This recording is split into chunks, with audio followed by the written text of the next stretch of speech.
The Syrian military is accusing Israel of carrying out 2 airstrikes near Damascus International Airport.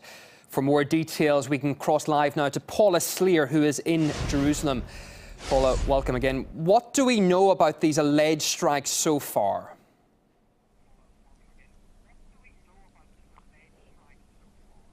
Well, as you say, at this stage, they are alleged strikes. We are receiving pictures that you see. These are circulating on Twitter.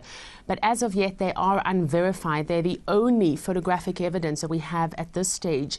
The information we're receiving is that there have been some 6 alleged Israeli strikes at military bases on the outskirts of the capital, Damascus. This is between the border of Syria and Lebanon. At the same time, we've heard from Hezbollah, and they say that at least 1 hour before the strikes, there were Israeli jets circling overhead.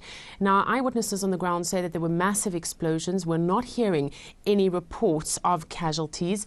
Israel has kept mum. It's neither denied nor confirmed these reports, but there have been similar situations on at least 3 previous occasions in 2006, 2007, and 2012, when Israeli warplanes were believed to have carried out strikes in Damascus, and the Israeli reaction at that stage was the same, just basically keeping quiet.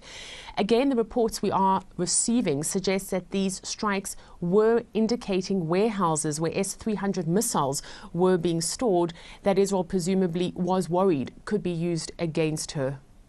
UN observers in the region recently reported that Israeli defense forces are in permanent contact with Syrian rebels. How does this sit with today's alleged attacks?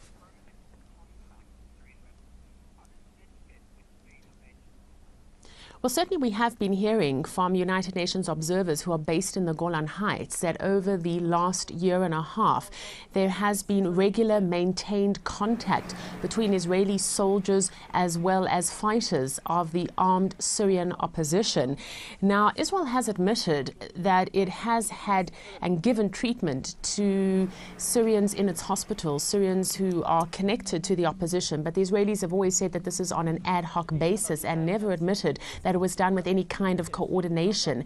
However, what we're hearing now from the United Nations is that at least on 2 incidences, and they name June the 10th and December the 1st, that they saw on the first occasion Israelis handing over 2 boxes to armed Syrian opposition, and on the second date, December the 1st, that they were opening the gate to Israel and allowing 2 fighters, or 2 people, they say, to enter Israeli territory.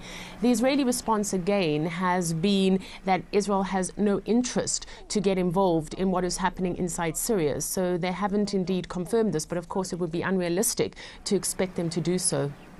With the update on those alleged attacks, Paula Sleer in Jerusalem, thank you.